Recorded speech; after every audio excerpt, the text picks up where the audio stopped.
kuma bai inganta ba ta fuskar karamci da kima. To sannan na buga misalai kan cewa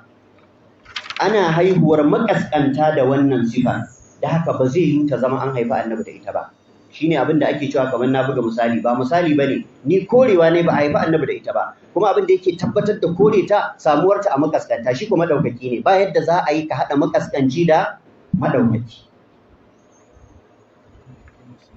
Ibn Sayyad wani mutum ne wanda malamai na sun sani a zamanin annabi ya bayyana, aka haife shi, har ana ce masa Dujjal saboda shedancinsa, dan Yahudawa ne, ba Yahude ne dan Yahudawa, har ana ce masa Dujjal, wanda har sayyidina Umar yayi ta kokarin zai kashe shi, da annabi ya ce masa Dujjal ne. To sai da annabi ya gane Umar yana kokarin kashe shi, sai ya ce da shi, ka sani in shine babban Dujjal din da zai bayyana a ƙarshen duniya, to Allah ba zai baka ikon kashe shi ba,